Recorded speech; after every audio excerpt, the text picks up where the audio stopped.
Assalamualaikum warahmatullahi wabarakatuh. Sahabat dan saudara-saudara di mana saja berada, jumpa kembali, sehat walafiat tentunya. Pada kesempatan ini, saya akan menyampaikan satu informasi tentang apa yang dilakukan Rizik Syihab untuk permasalahan yang sangat mengguncang hati dan pikirannya, bahkan harga dirinya, yaitu tentang nasab Ba'lawi ini. Baik sahabat, sudah berkali-kali, sudah beberapa kali diadakan debat-debat ya, bahkan dalam forum internasional ya, bahwa Rizik Syihab belum bisa mengalahkan Kiai Haji Imaduddin. Bahkan Ba'alawi yang ada di Indonesia ini belum bisa mengalahkan debat nasab dengan Kiai Haji Imaduddin. Selalu saja terpojok dan kalah. Nah, untuk kali ini Rizik Syihab masih penasaran. Secara diam-diam Rizik Syihab ini membawa Habib, katanya dari Malaysia, yang akan melawan Kiai Haji Imaduddin. Nah, untuk itu pada kesempatan ini yuk kita simak bagaimana Habib yang dibawa oleh Rizik Syihab dari Malaysia ini di hadapan Kiai Haji Imaduddin. Baik sahabat dan saudara-saudara di mana saja berada, untuk lebih lengkapnya, untuk lebih jelasnya, yuk kita simak video kali ini tentang perdebatan nasab antara Kiai Haji Imaduddin dengan Habib, rekannya Rizik Syihab dari Malaysia. Cukup seru, tegang, dan sangat meyakinkan. Akan tetapi bagaimana akhirnya? Yuk kita simak saja. Jangan lupa di like dan di subscribe. Bagi yang sudah subscribe, saya ucapkan banyak terima kasih. Semoga Allah bukakan pintu rezeki yang seluas-luasnya. Allah beri segala kemudahan, dan juga Allah beri kita umur panjang yang barokah dan bermanfaat. Amin ya robbal alamin. Yuk kita simak video berikut ini. Selamat menyimak, semoga bermanfaat.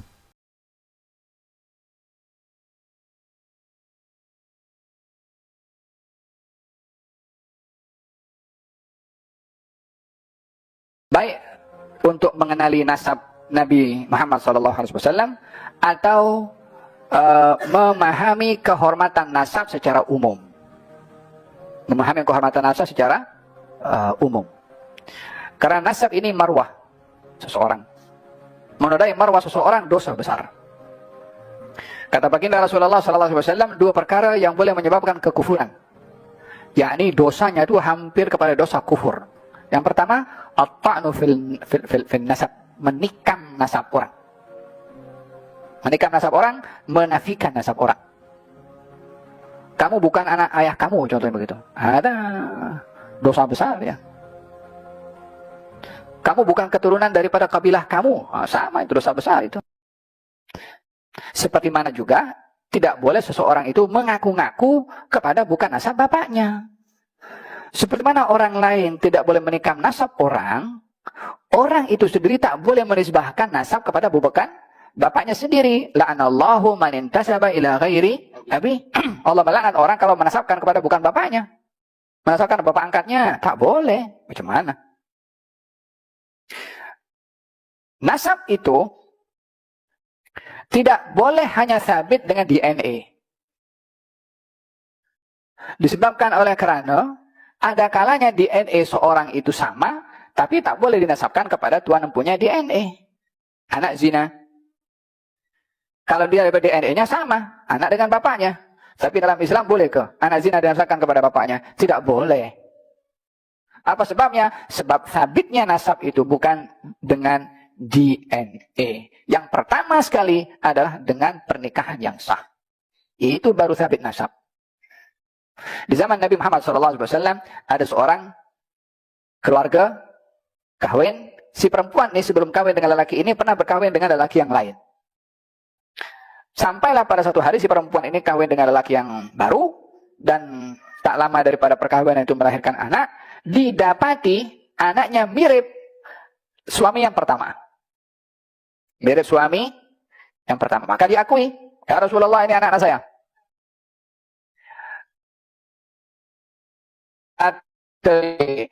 Pasangan anak saya. kan mengatakan al-walad bil firash. Anak itu adalah anak pada siapa lelaki yang setilam dengan perempuan itu. Yani dengan suaminya yang baru. Di sini untuk menutup hal-hal buruk berlaku dengan setiap orang boleh mengaku kepada sesiapa saja kalau itu anaknya. Setelah perempuan itu kawin dengan lelaki yang lainnya.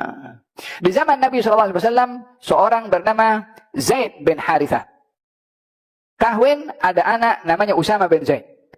Bezanya Usama kulitnya hitam. Zaid kulitnya putih. Macam mana nih? Ada salah satu cara mensabitkan nasab itu, mensabitkan nasab namanya al-qiyafah. Qiyafah ini sejenis DNA. Tapi kalau DNA sekarang diambil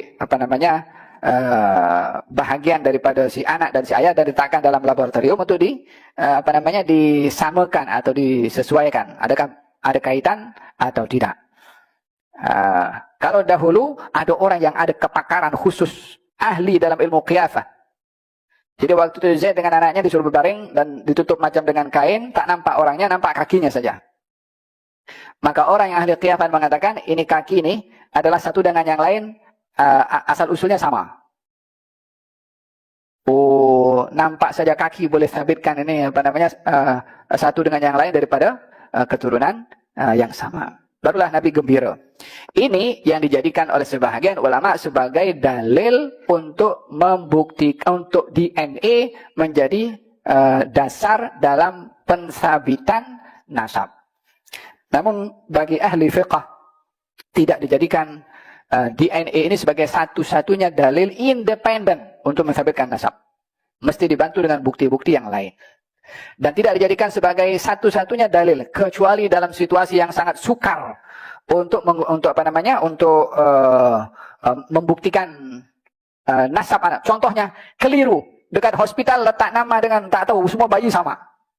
Yang mana satu anak saya gitu kan. Barulah sini salah satunya adalah menggunakan DNA. Tapi itu sudah ada pernikahan dan seterusnya, hanya keliru yang mana satu anaknya. Ya kan, kadang-kadang berlaku seperti ini. Simpulkan sebagai nasab yang mardudun batilun ghairu sahihin munqati'un. Nasab yang batal, nasab yang tidak sahih, nasab yang munqati'. Berlandaskan apa? Saya menyatakan bahwa nasab alawi adalah nasab yang batil, nasab yang mardud, nasab yang tidak sahih, nasab yang munqati'.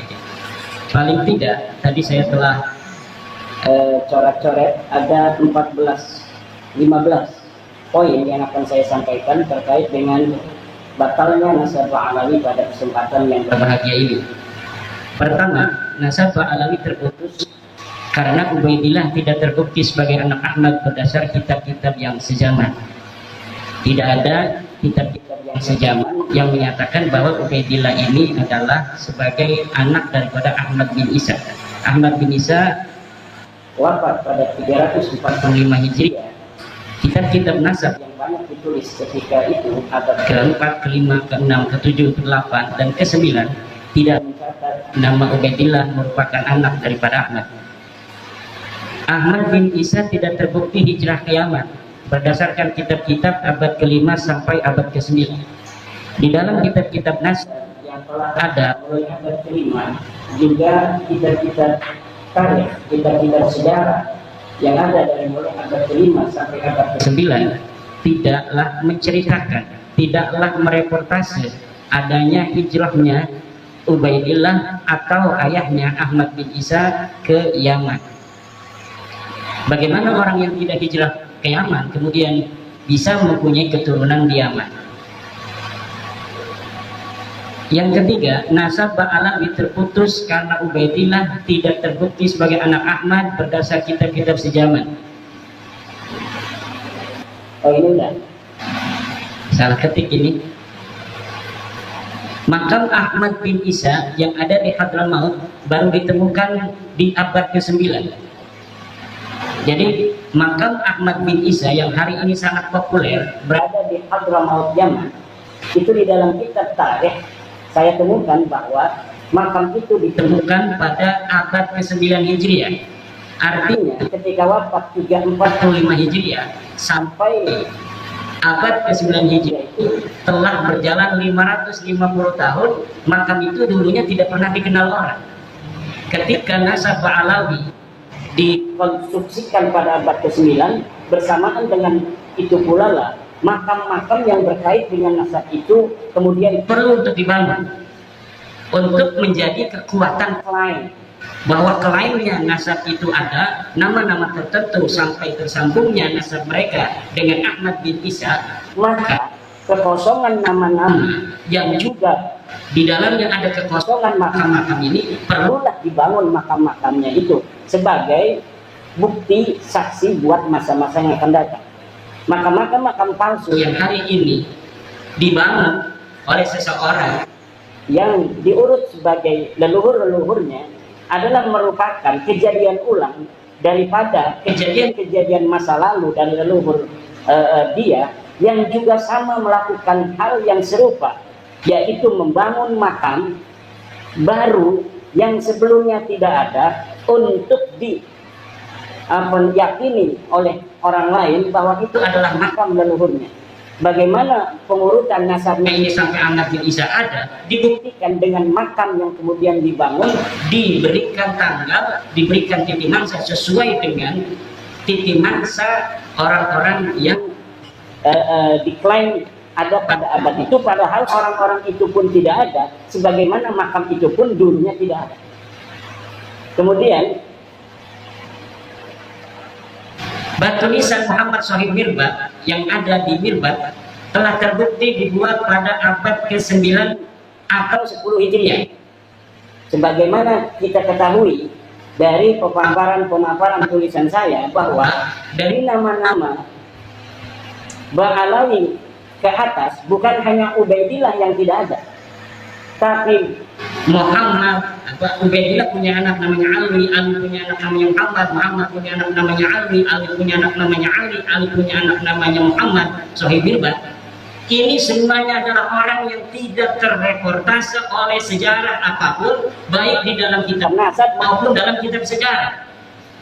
Bagaimana orang yang tidak dicatat dalam kitab nasab, kemudian pada abad 9 dibangun namanya, dicantumkan dalam kitab nasab yang hanya ditulis oleh keluarga mereka, dan kemudian dibangun kesejarahannya pada kitab-kitab sejarah yang juga ditulis oleh mereka. Ada kitab-kitab yang hari ini cetakannya ada, ditulis oleh orang lain, tapi apabila diteliti, lihat pentahkiknya, itu pentahkiknya adalah kalangan mereka. Dan saya meyakini setiap kitab sejarah yang ditahkik oleh kalangan Ba'alawi, maka pentahkikannya itu tidak jujur, dan di dalamnya pasti ada interpolasi nama-nama sesuai dengan nama-nama leluhur yang mereka catat. Kenapa? Karena nama leluhur mereka tidak tercatat dalam kitab sejarah, maka mereka merasa perlu untuk mencari manuskrip kuno, kemudian manuskrip kuno ini ditahkik olehnya, kemudian disisipi nama-nama dari keluarga mereka, dan ini dapat dipertanggungjawabkan. Karena saya telah meneliti beberapa pentahkikan dari kalangan mereka tentang kitab-kitab tarikh Hadramaut, tarikh San'an dan yang mengitarinya. Di dalamnya ada interpolasi, yaitu penyisipan tokoh yang tidak ada dalam manuskrip aslinya, kemudian disisipkan seakan tokoh-tokoh ini adalah merupakan tokoh yang historis. Kemudian Muhammad bin Ali diberi gelar Shahid Mirbat pada abad 9 tidak terbukti sebagai bergelar Shahid Mirbat. Menurut Ibnul Athir abad ke-7, yang bergelar Shahid Mirbat adalah Muhammad Al-Manjawi, raja di Mirbat. Ada seorang raja yang dicatat oleh Ibnul Athir, sejarawan masa itu, yang bernama Muhammad Al-Manjawi. Muhammad Al-Manjawi ini diberi gelar oleh Ibnu Khaldun, oleh Ibnul Athir sebagai Shahid Mirbat. Itu pada abad ke-7. Kemudian Ali As-Sakran pada abad ke-9 menulis sejarah leluhurnya, kalangan Ba'alawi ini, menyematkan nama untuk salah satu nama yang dibarukan itu, yaitu Muhammad bin Ali, disebagaikan atau dialiaskan sebagai Muhammad Shahid Mirbat. Tadinya tidak ada gelar Muhammad Shahid Mirbat untuk leluhur mereka, Tetapi karena ada pencatatan dari mereka bahwa Muhammad bin Ali ini pernah ke Mirbat, maka diberi gelarlah leluhurnya ini yang bernama Muhammad bin Ali dengan Muhammad Shahib Mirbat. Saya telah membaca kitab-kitab yang berkaitan dengan sejarah Mirbat dan sejarah Difar, serta ulama-ulama yang hidup pada sejaman dengan Muhammad bin Ali dalam tanda kutip Shahib Mirbat ini, sama sekali tidak ada yang mencatat di samping kanan dan kirinya seorang ulama bernama Muhammad bin Ali yang digelari kemudian pada abad 9 dengan Shahib Mirbat dari kalangan Ba'alawi. Orang ini bukan hanya tidak bergelar Shahib Mirbat, tetapi juga kehistorisannya sangat dipertanyakan. Bahkan saya berani mengatakan itu adalah fiktif. Orang ini fiktif, tidak ada di Difar, tidak ada di Hadramawt, bahkan mungkin tidak ada di dunia aja. Seorang yang bernama Muhammad bin Ali. Lalu bagaimana mereka punya leluhur? Ya jelas mereka punya leluhur. Lalu leluhurnya siapa? Ya saya tidak tahu. Apakah namanya Muhammad bin Ali? Ya bisa jadi. Tapi yang jelas bukan Muhammad bin Ali yang hari ini kita kenal kesejarahannya sedemikian itu. Lalu bagaimana kok bisa begitu banyak kitab-kitab yang mencatat kesejarahannya hari ini? Bisa ratusan kitab tentang Shahib Mirbat. Bahkan orang Mirbat sendiri hari ini, sejarawan Mirbat. Lihat, apabila mereka menceritakan tentang Shahib Mirbat, mereka belum sadar kalau mereka mencatat nama seorang yang tidak ada pada zamannya. Hebatnya ini Muhammad Shahib Mirbat. Dan saya kalau dipertemukan dengan sejarawan Mirbat, sejarawan Difar, saya yakin orang Difar dan orang Mirbat sejarawannya itu akan langsung sadar kalau sudah bertemu dengan saya. Apabila saya berikan algoritma dari sosok Shahib Mirbat ini, sejarawan Difar, sejarawan Mirbat, sejarawan Hadramawt akan langsung sadar bahwa ada masalah dalam kesejarahan, terutama kesejarahan nasab daripada sadat-sadat mereka ini, terutama yang berkaitan dengan klaim glorifikasi dari keluarga Ba'alawi dalam ilmu pengetahuan, dalam tasawuf, dan dalam peran-peran kesejarahannya di masa itu yang berkaitan dengan politik, sosial, dan sebagainya.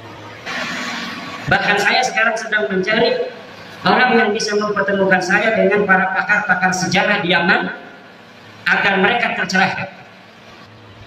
Yang saya ingin ketemukan adalah para pakar-pakar sejarawan yang tidak ada kaitan dengan Ba'alawi, yang insya Allah apabila dia itu bisa bertemu, maka itu akan langsung gampang sadar daripada orang-orang yang mempunyai subjektivitas dengan kalangan Ba'alawi. Dan saya meyakini itu. Apabila algoritma ini sedikit dibuka, sadar mereka dengan itu, maka sejarah Yaman hari ini yang terbentuk begitu kokoh akan rungkat. Bukan hanya sejarah nasab Ba'alawi, tapi sejarah Yaman, sejarah Mirbat yang hari ini ada rungkat semua.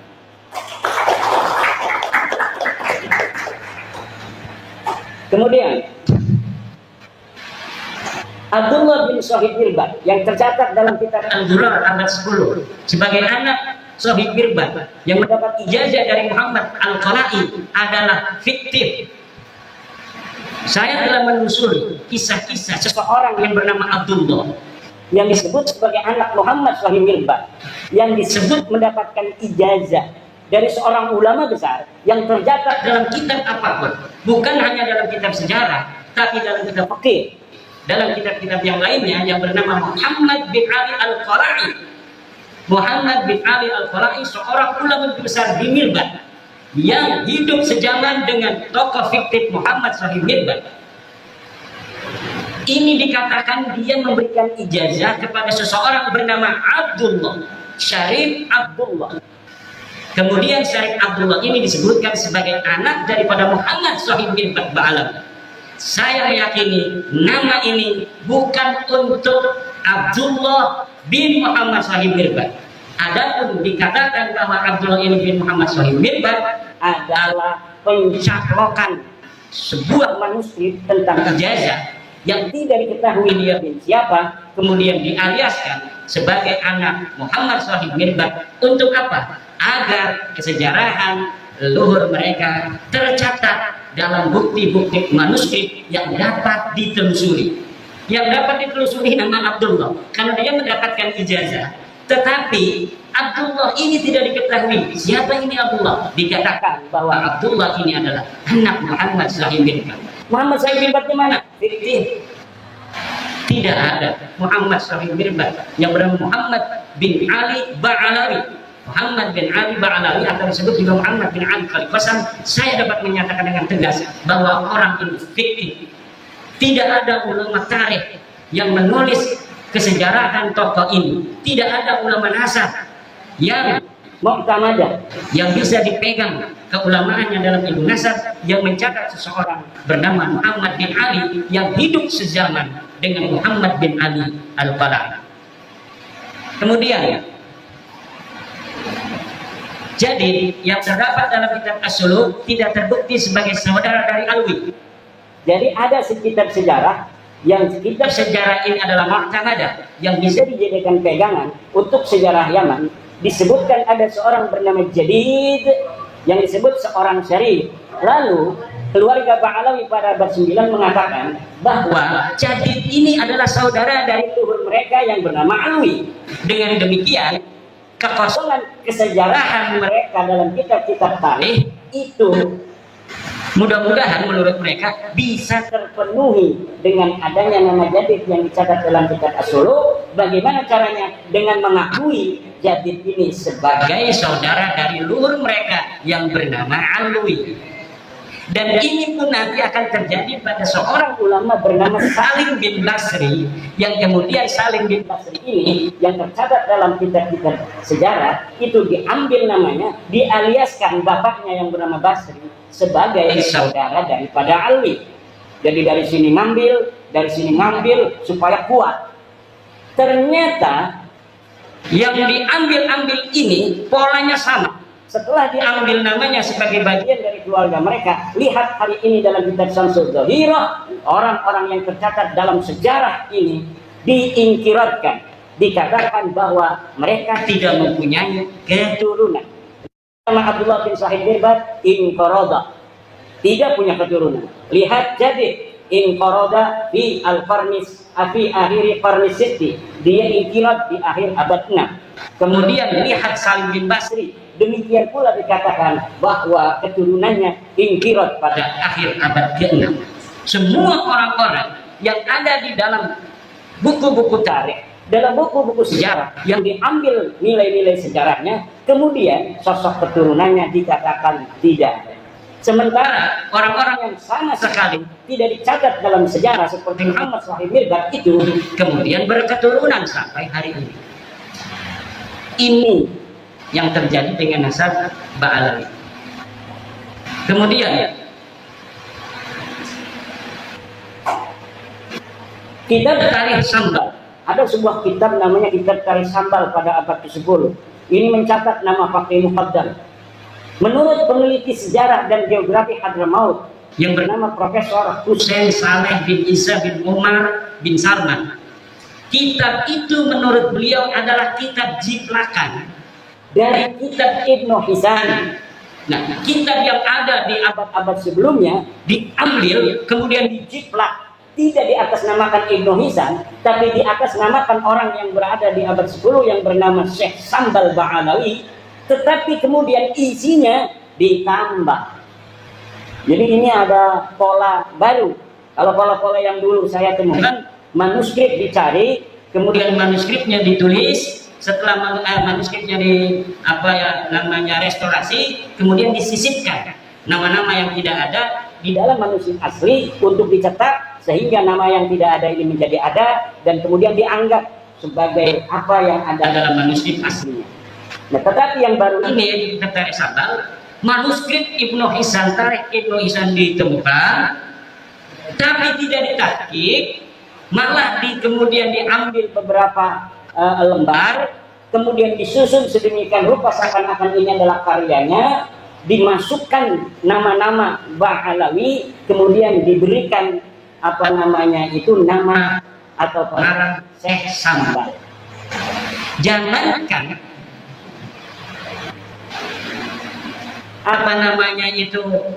kitab ini ada pada masanya, tokoh Syekh sambalnya aja ada yang melakukan, dia betul-betul pernah ada. Jadi yang disebut Syekh Sambal dari keturunan Ahmad bin Isa ini, para tokoh sejarawan di Yaman itu ada yang tidak percaya kalau Syekh Sambal ini pernah ada pada tersebut. Lalu dari mana pentahqiq Abdullah Muhammad Al-Habsyi bisa menyatakan itu? Wallahu a'lam bishawab. Yang bertanggung jawab adalah Abdullah Muhammad Al-Habsyi. Dia menyatakan dia menemukan manuskrip atas nama Syekh Sambal. Kemudian dia mencetaknya. Ternyata setelah diteliti oleh pakar sejarah, ini kita bukan milik Syekh Sambal, tapi sebagian diambil dari kitab Ibnu Hisam, kemudian ditaruhin nama Syekh Sambal yang disebutkan sebagai keturunan dari Ba'alawi.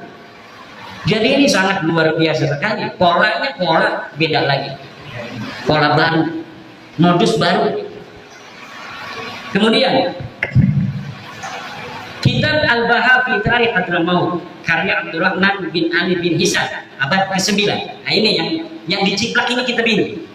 Kitab yang tadi saya sebutkan Tarikh Syekh Sambal itu adalah jiplakan dari Ibnu Hisam. Ibnu Hisam ini menulis sebuah kitab namanya Al-Baha fi Tarikh Hadramaut. Pengarangnya namanya Abdurrahman bin Ali bin Hisam. Wafat 818 Hijriah.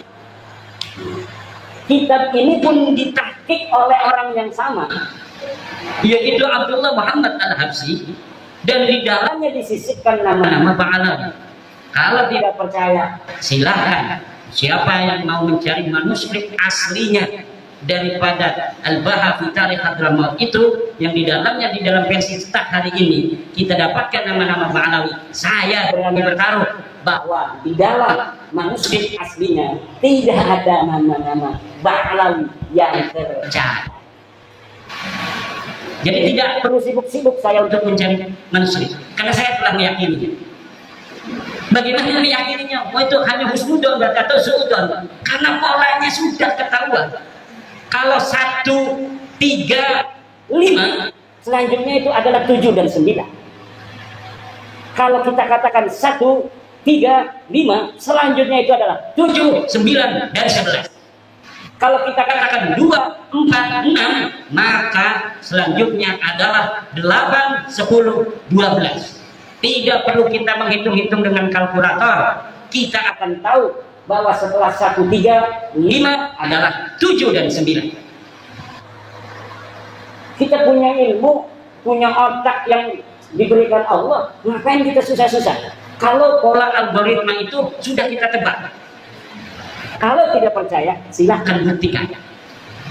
Jangan kita disuruh cari manuskrip. Yang tidak percaya bahwa saya katakan dia bohong, harus nyari manuskripnya. Muslimnya kenapa Kiai Imam nggak cari manuskrip Alwi bin Thohir gitu? Saya punya kitabnya Al-Majdi, bahwa di dalam Al-Majdi itu bukan bin Al-Hasan, tapi Minal Hasan. Lalu Ali bin Thohir abad 14 dia palsukan, minnya itu dirubah menjadi bin, akhirnya salah, beda pengertian. Kata Gus Umar, Ali bin Thohir berdasarkan manuskrip yang dia lihat. Mana manuskripnya? Dia tidak bilang dari manuskrip mana. Sementara Al-Majdi ketika mengatakan itu adalah Minal Hasan, itu berdasarkan manuskrip, dan manuskripnya disebutkan dalam mukaddimah. Ini manuskrip ditemukan di Anu, dipegang Anu, ditulis tanggal sekian, tahun sekian. Uqudul Almas itu ditulis abad ke-14 tanpa manuskrip. Katanya mengaku melihat manuskrip, tanpa menyebutkan manuskripnya ada di mana, ditulis oleh siapa dan tahun berapa. Sementara Uqudul Almas ini, Al-Majdi, ketika salinannya itu dicetak menjadi sebuah kitab, menyebutkan bahwa salinannya ditulis pada abad ke-12. Salinannya sekarang ada di perpustakaan Anu, ditulis oleh Mang Anu. Lalu sesuatu yang berdasarkan alamat yang jelas melawan sesuatu di abad 14 yang tidak punya alamat sama sekali, mana yang menang dan mana yang harus bertanggung jawab? Ini yang terjadi.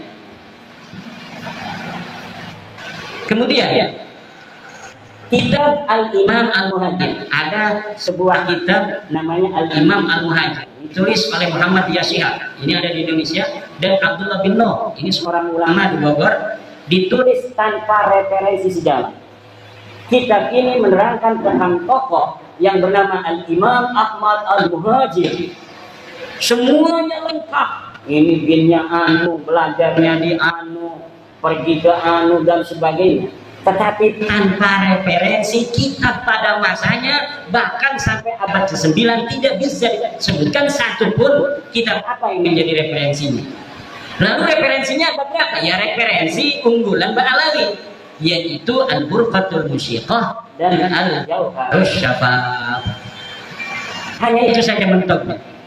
Dengan satu lagi kitab Al-Quran di abad ke-10. Kitab Al-Quran, nah ini yang tadi saya sebutkan, Ba'alawi abad 10, yang menjadi salah satu buku referensi utama nasab Ba'alawi karena mempunyai referensi dari abad ke-9, yaitu kitab Al-Burqah dan kitab Al-Jauharus Syafaf. Jadi abad 10 sudah nambah tuh. Tadinya abad 9 hanya ada Al-Burqah dan Al-Jauharus Syafaf. Abad 10 nambah satu namanya Al-Quran. Nanti ada lagi kitab karangan Abu Bakar Al-Idrus, ada 4. Nanti tunggu lagi. Nanti abad 11 makin banyak. Abad 12 makin banyak. Sehari ini ratusan kitab menyatakan nasab Ba'alawi dan sejarahnya. Tetapi semuanya akan mentok dan habis pada abad ke-9. Referensinya tidak akan bisa ngancong ke abad ke-8, abad ke-7, abad ke-6, abad ke-5, dan abad ke-4. Karena memang semuanya is nothing. Orang ini tidak pernah ada.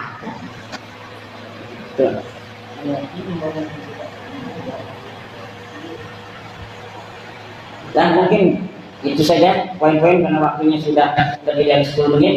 Tentang Bani Jawi sedikit. Bani Jawi ini adalah Bani Melayu. Orang-orang Melayu hari ini adalah Bani Jawi.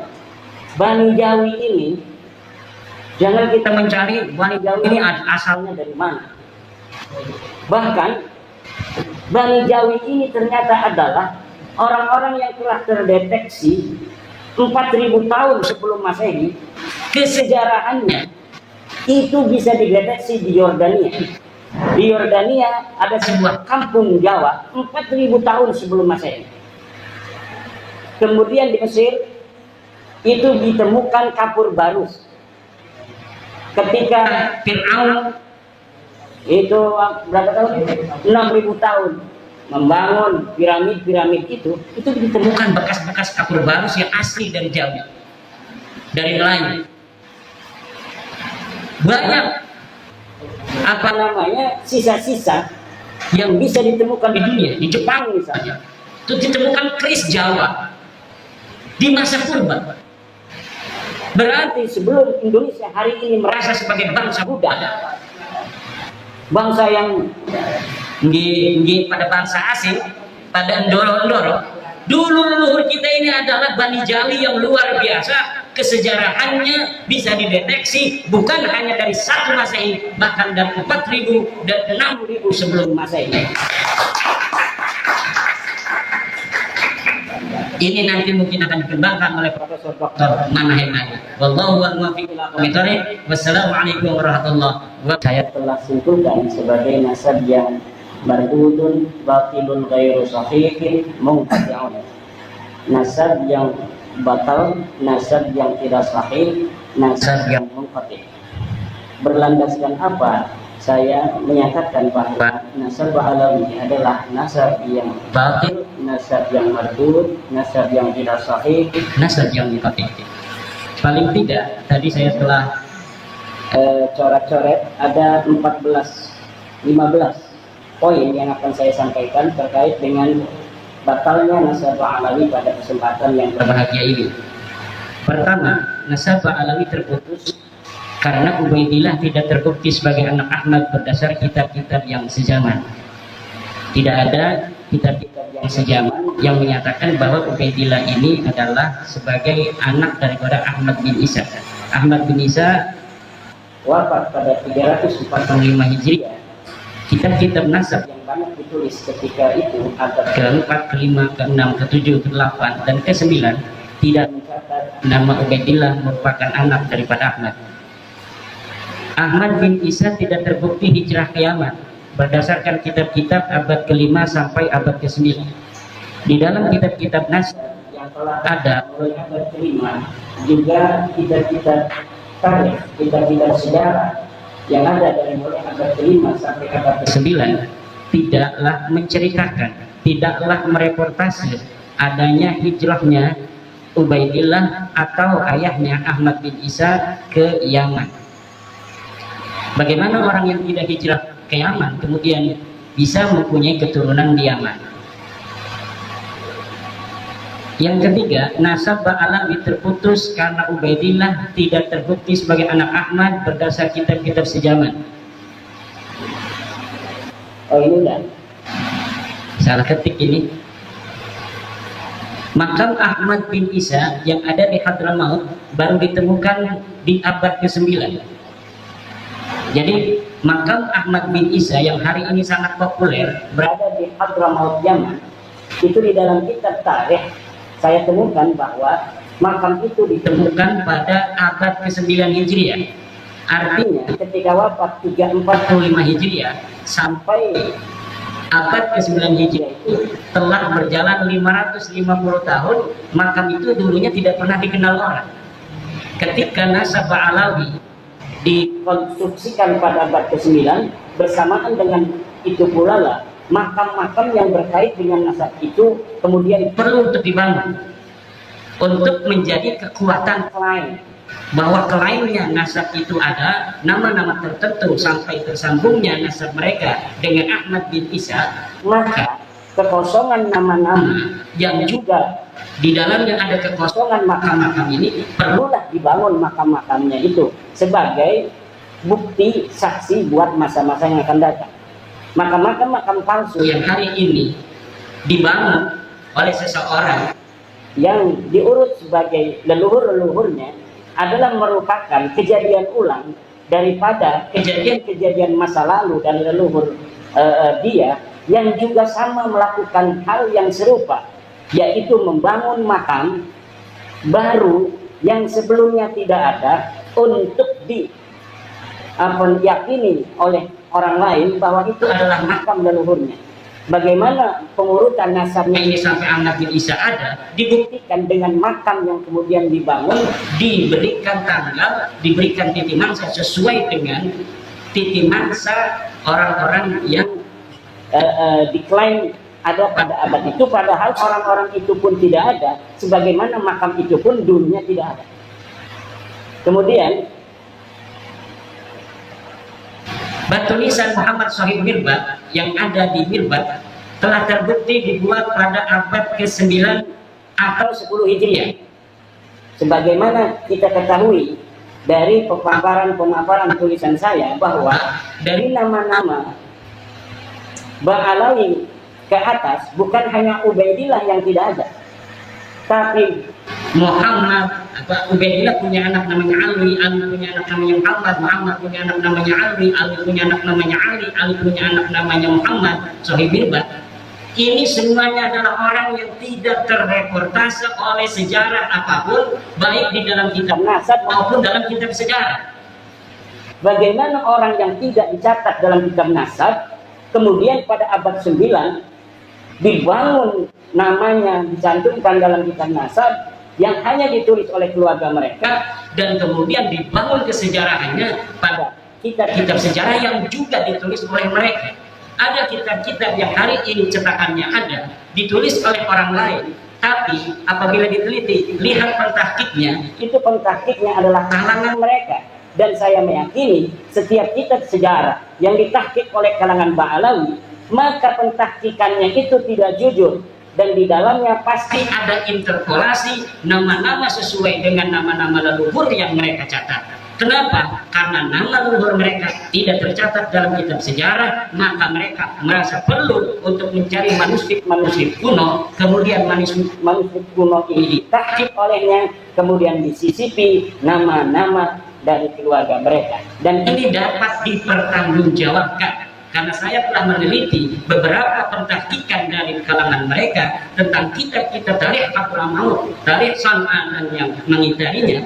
Di dalamnya ada interpolasi, yaitu penyisipan tokoh yang tidak ada dalam manuskrip aslinya kemudian disisipkan seakan tokoh-tokoh ini adalah merupakan tokoh yang historis.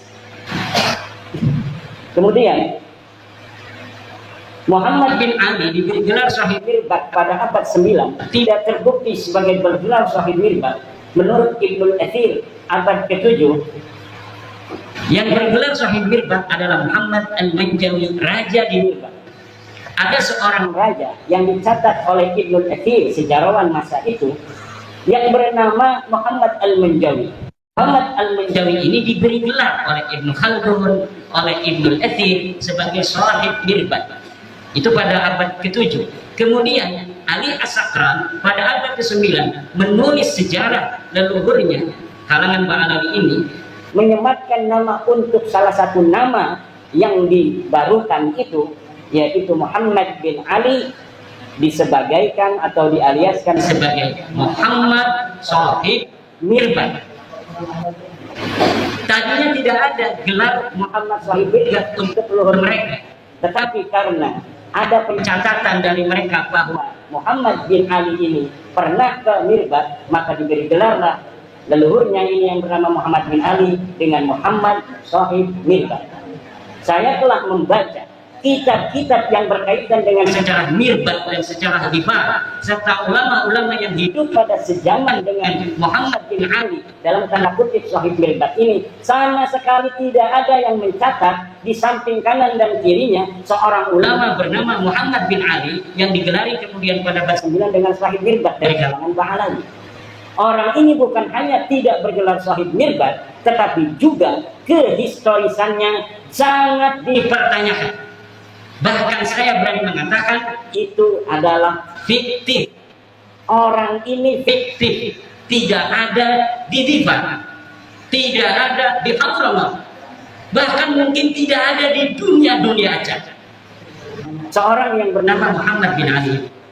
Lalu bagaimana mereka punya leluhur? Ya jelas mereka punya leluhur. Lalu leluhurnya siapa? Ya saya tidak tahu. Apakah namanya Muhammad bin Ali?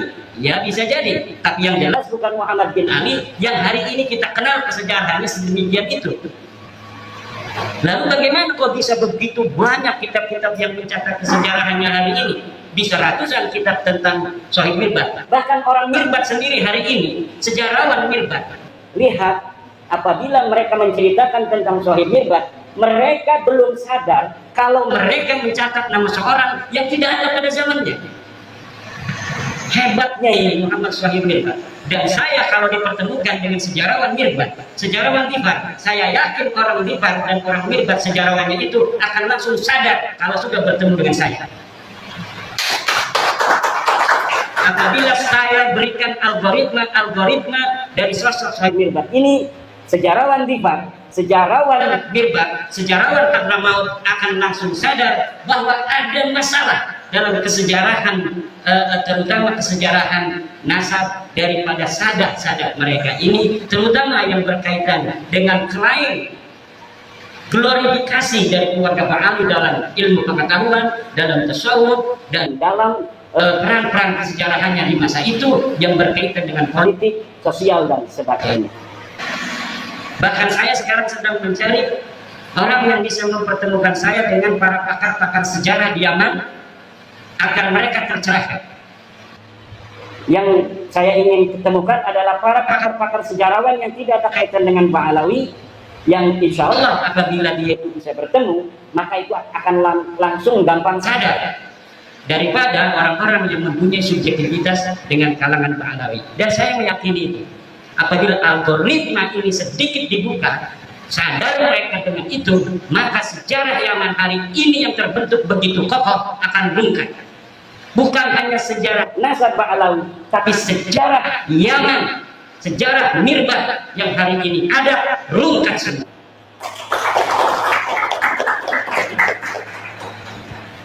Kemudian Abdullah bin Shahid Mirbat yang tercatat dalam kitab Al-Durar abad 10 sebagai anak Shahid Mirbat yang mendapat ijazah dari Muhammad Al-Qala'i adalah fiktif.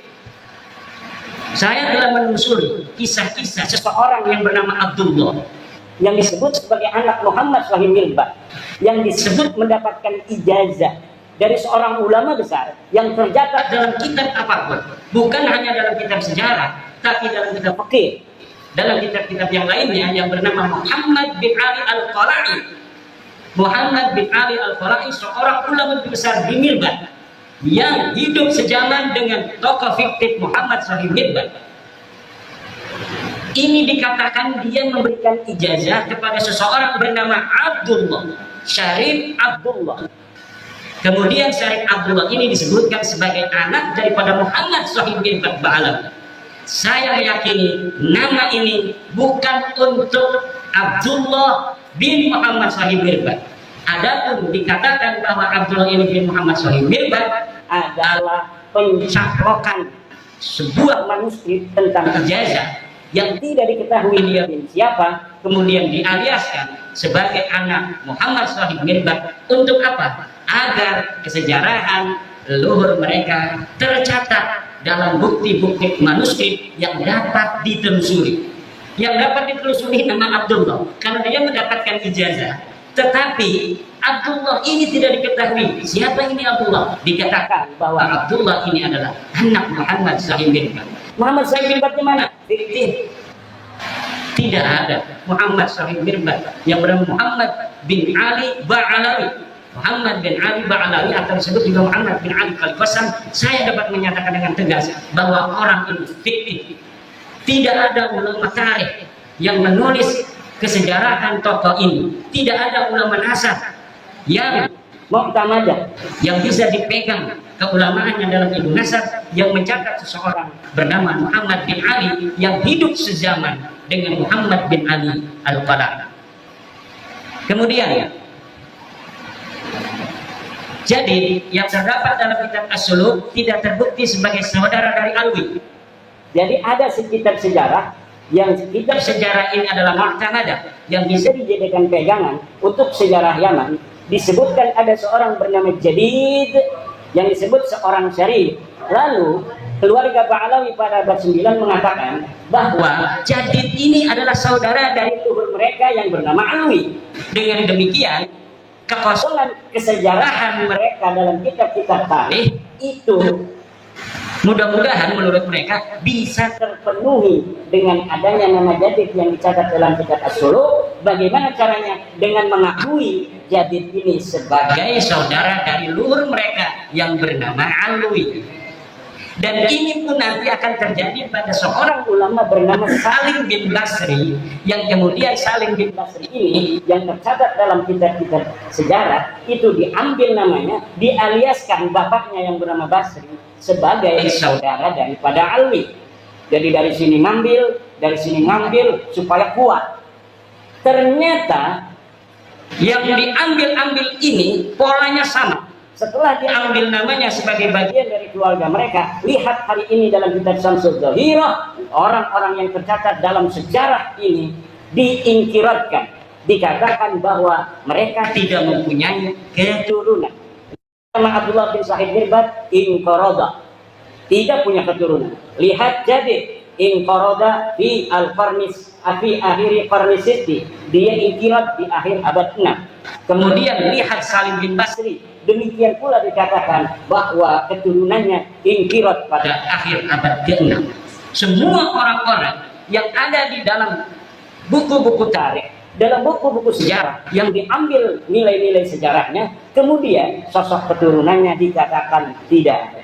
Sementara orang-orang yang sama sekali tidak dicatat dalam sejarah seperti Muhammad Sahih Mirbat itu kemudian berketurunan sampai hari ini. Ini yang terjadi dengan nasab Ba'alawi. Kemudian kitab Tarikh Sambal, ada sebuah kitab namanya kitab Tarikh Sambal pada abad ke-10. Ini mencatat nama Fakih Muqaddam. Menurut peneliti sejarah dan geografi Hadramaut yang bernama Profesor Hussein Saleh bin Isa bin Umar bin Salman, kitab itu menurut beliau adalah kitab jiplakan dari kitab Ibnu Hisan. Nah, kitab yang ada di abad-abad sebelumnya diambil kemudian dijiplak tidak di atas namakan Ibnu Hisam, tapi di atas namakan orang yang berada di abad 10 yang bernama Syekh Sambal Ba'alawi, tetapi kemudian isinya ditambah. Jadi ini ada pola baru. Kalau pola-pola yang dulu saya temukan, manuskrip dicari, kemudian manuskripnya ditulis, setelah manuskripnya restorasi, kemudian disisipkan nama-nama yang tidak ada di dalam manuskrip asli untuk dicetak, sehingga nama yang tidak ada ini menjadi ada, dan kemudian dianggap sebagai apa yang ada dalam manuskrip aslinya. Nah, tetapi yang baru ini yaitu kitab Tarikh Sambal, manuskrip Ibnu Hisam, Tarikh Ibnu Hisam ditemukan, tapi tidak ditahqiq, malah kemudian diambil beberapa lembar, kemudian disusun sedemikian rupa seakan-akan ini adalah karyanya, dimasukkan nama-nama Ba'alawi, kemudian diberikan nama atau pengarang Syekh Sambal. Jangankan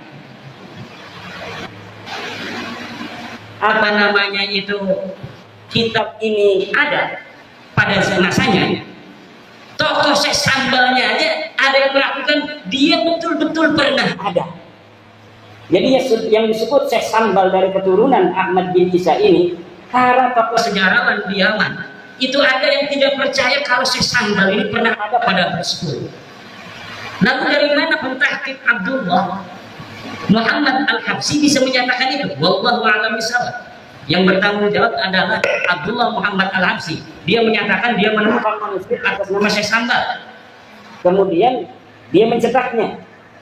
Ternyata setelah diteliti oleh pakar sejarah, ini kita bukan milik Syekh Sambal, tapi sebagian diambil dari kitab Ibnu Hisam, kemudian ditaruhin nama Syekh Sambal yang disebutkan sebagai keturunan dari Ba'alawi. Jadi ini sangat luar biasa sekali. Polanya pola beda lagi, pola baru, modus baru. Kemudian kitab Al-Baha fi Tarikh Hadramaut karya Abdurrahman bin Ali bin Hisam abad ke-9. Nah, ini yang diciplak ini kitab ini. Kitab yang tadi saya sebutkan, Tarikh Sambal itu adalah jiplakan dari Ibnu Hisam. Ibnu Hisam ini menulis sebuah kitab namanya Al-Baha fi Tarikh Hadramaut. Pengarangnya namanya Abdurrahman bin Ali bin Hisam, wafat 818 Hijriah. Kitab ini pun ditahqiq oleh orang yang sama, yaitu Abdullah Muhammad Al-Habsyi, dan di dalamnya disisipkan nama-nama Ba'alawi. Kalau tidak percaya, silahkan. Siapa yang mau mencari manuskrip aslinya daripada Al-Baha fi Tarikh Hadramaut itu, yang di dalamnya, di dalam versi cetak hari ini kita dapatkan nama-nama Ba'alawi. Saya berani bertaruh bahwa di dalam manuskrip aslinya tidak ada nama-nama Ba'alawi yang tercatat. Jadi tidak perlu sibuk-sibuk saya untuk mencari manuskrip, karena saya telah meyakini. Bagaimana meyakininya? Oh, itu hanya husnudon atau suudon, karena polanya sudah ketahuan. Kalau 1, 3, 5, selanjutnya itu adalah 7 dan 9. Kalau kita katakan 1, 3, 5, selanjutnya itu adalah 7, 9, dan 11. Kalau kita katakan 2, 4, 6, maka selanjutnya adalah 8, 10, 12. Tidak perlu kita menghitung-hitung dengan kalkulator. Kita akan tahu bahwa setelah 1, 3, 5 adalah 7 dan 9. Kita punya ilmu, punya otak yang diberikan Allah, ngapain kita susah-susah? Kalau pola algoritma itu sudah kita tebak. Kalau tidak percaya, silahkan buktikan. Jangan kita disuruh cari manuskrip. Yang tidak percaya bahwa saya katakan dia bohong, harus nyari manuskripnya. Muslimnya kenapa Kiai Imam nggak cari manuskrip Alwi bin Dohir gitu? Saya punya kitabnya Al-Majdi, bahwa di dalam Al-Majdi itu bukan bin Al-Hasan, tapi Minal Hasan. Lalu Ali bin Dohir abad 14, dia palsukan, minnya itu dirubah menjadi bin. Akhirnya salah, beda pengertiannya. Kata Gus Umar, Ali bin Dohir berdasarkan manuskrip yang dia lihat. Mana manuskripnya? Dia tidak bilang dari manuskrip mana. Sementara Al-Majdi ketika mengatakan itu adalah minal Hasan itu berdasarkan manuskrip, dan manuskripnya disebutkan dalam mukaddimah. Ini manuskrip ditemukan di anu, dipegang anu, ditulis tanggal sekian, tahun sekian. Uqudul Almas itu ditulis abad ke-14 tanpa manuskrip. Katanya mengaku melihat manuskrip, tanpa menyebutkan manuskripnya ada di mana, ditulis oleh siapa dan tahun berapa. Sementara Uqudul Almas ini, Al-Mazdi, ketika salinannya itu dicetak menjadi sebuah kitab, menyebutkan bahwa salinannya ditulis pada abad ke-12. Salinannya sekarang ada di perpustakaan Anu, ditulis oleh Mang Anu. Lalu sesuatu yang berdasarkan alamat yang jelas melawan sesuatu di abad 14 yang tidak punya alamat sama sekali, mana yang menang dan mana yang harus bertanggung jawab. Ini yang terjadi. Kemudian kitab Al-Imam Al-Muhajir, ada sebuah kitab namanya Al-Imam Al-Muhajir, ditulis oleh Muhammad Yashihab, ini ada di Indonesia, dan Abdullah bin Noh, ini seorang ulama di Bogor, ditulis tanpa referensi sejarah. Kitab ini menerangkan tentang tokoh yang bernama Al-Imam Ahmad Al-Muhajir. Semuanya lengkap. Ini binnya anu, belajarnya di anu, pergi ke anu dan sebagainya. Tetapi tanpa referensi kitab pada masanya, bahkan sampai abad ke-9 tidak bisa disebutkan satupun kitab apa yang menjadi referensinya. Lalu referensinya ada berapa? Ya referensi unggulan Ba'alawi, yaitu Al-Burqatul Musyiqah dan Al-Jauharus Syafaf. Hanya itu saja mentoknya. Dengan satu lagi kitab Al-Quran di abad ke-10. Kitab Al-Quran, nah ini yang tadi saya sebutkan, Ba'alawi abad 10, yang menjadi salah satu buku referensi utama nasab Ba'alawi, Anda mempunyai referensi dari abad ke-9, yaitu kitab Al-Burqah dan kitab Al-Jauharus Syafaf. Jadi abad 10 sudah nambah tuh. Tadinya abad 9 hanya ada Al-Burqah dan Al-Jauharus Syafaf. Abad 10 nambah satu namanya Al-Quran. Nanti ada lagi kitab karangan Abu Bakar Al-Idrus, ada 4. Nanti tumbuh lagi. Nanti abad 11 makin banyak. Abad 12 makin banyak. Sehari ini ratusan kitab menyatakan nasab Alawi dan sejarahnya. Tetapi semuanya akan mentok dan habis pada abad ke-9. Referensinya tidak akan bisa ngancong ke abad ke-8, abad ke-7, abad ke-6, abad ke-5, dan abad ke-4. Karena memang semuanya is nothing. Orang ini tidak pernah ada.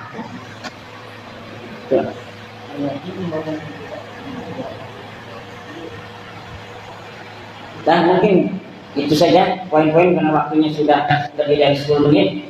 Tentang Bani Jawi saya pikir Bani Jawi ini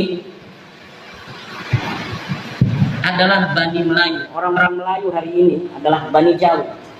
Bani Jawi ini, jangan kita mencari Bani Jawi ini asalnya dari mana. Bahkan Bani Jawi ini ternyata adalah orang-orang yang telah terdeteksi 4.000 tahun sebelum Masehi. Kesejarahannya itu bisa dideteksi di Yordania. Di Yordania ada sebuah kampung Jawa 4.000 tahun sebelum Masehi. Kemudian di Mesir itu ditemukan kapur barus. Ketika Fir'aun itu berapa tahun? 6.000 tahun membangun piramid itu ditemukan bekas-bekas kapur barus yang asli dari Jawa, dari Melayu. Banyak sisa-sisa yang bisa ditemukan di dunia. Di Jepang misalnya itu ditemukan keris Jawa di masa purba.